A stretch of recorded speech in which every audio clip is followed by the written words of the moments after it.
Infinite and eternal is the unending absolute consciousness.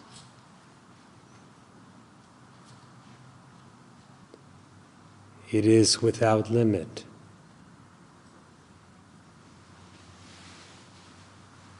It is inconceivable.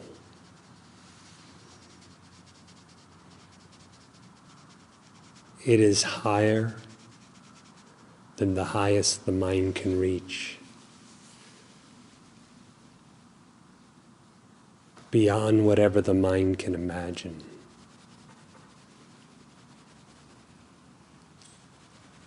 And it is deeper than anything in manifest existence. Through the highest and the lowest of all that you can experience, it shines, and yet it is beyond all that. Contemplating it, the mind is humbled. Meditating upon it, the ego vanishes. And that infinite, eternal consciousness is revealed as one's true self. In the midst of illusion, the shining of that consciousness is, on the one hand, apparently hidden, and on the other hand, it manifests as liberating grace.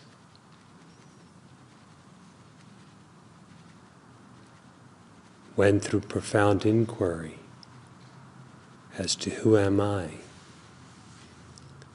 the pure consciousness is realized as it is, it alone is, everywhere, at all times, and not a speck of illusion remains.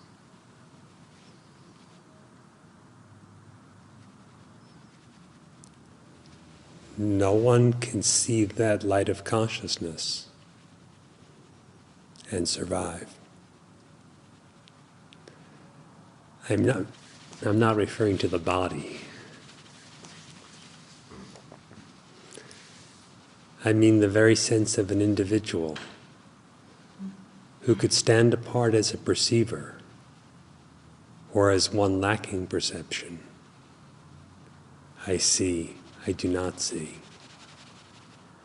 Those very concepts vanish when the consciousness that you are knows itself in its innate self-luminosity.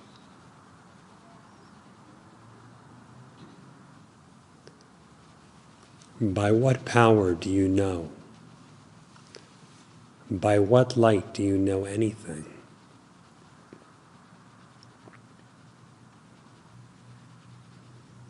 You can know something, as in the waking and dreaming states. You can know nothing, as in a deep sleep state. But what is the light of that knowing, which transcends the something and the nothing?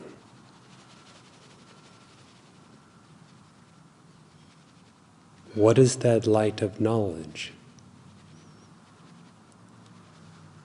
which extends right through the waking, dreaming, and deep sleep states, and yet is not confined to any of them?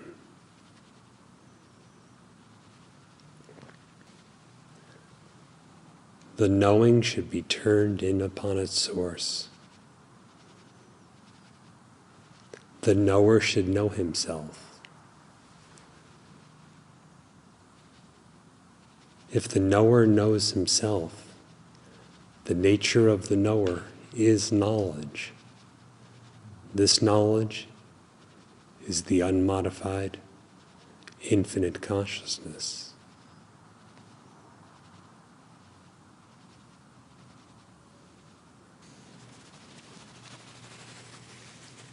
Sri Bhagavan has written 2 verses. listen to them. The sudden rise of the blazing column of anomaly in front of Brahma and Vishnu, and their utter distress at not being able to know the same, is symbolic of the spurana, the shining forth, of the heart center as the real self of the intellect and the ego. Getting rid of the I am the body idea and merging the mind into the heart to realize the self as non-dual being and the light of all is the real significance of darshan, of the beacon of light on Annamalai, the center of the universe.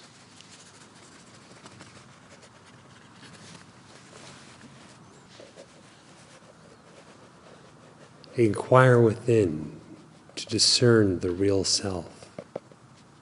It appears in illusion as if an ego, an individual. But from where does that I sense actually derive? From where does the sense of identity come? In delusion, it masquerades as a mind, but where does the light of the mind come from?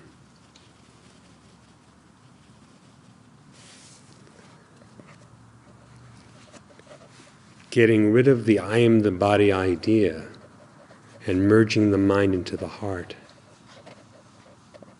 meaning dissolving the mind's form, into the very center of you, which is quite free of any connection with the body. To realize the self as non-dual being and the light of all. It is the undivided Sat-Chit being consciousness. This is truly the heart, the center of you. To eliminate the body idea and the ego idea, and to know yourself as only being consciousness, which is without beginning and without end, the ever-free and the self-luminous. This is the real significance of the darshan. This is the light to be seen.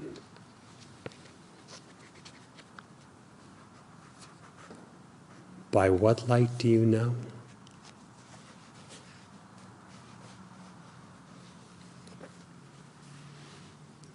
That which is proclaimed to be the center of the universe. The infinite self can be known only by its own light.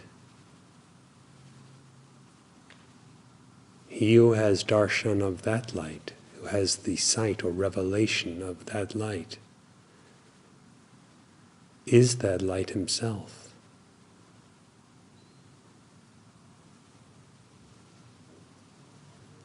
Cease to regard the ego or mind as I. Abandon the tendency to misidentify with the body.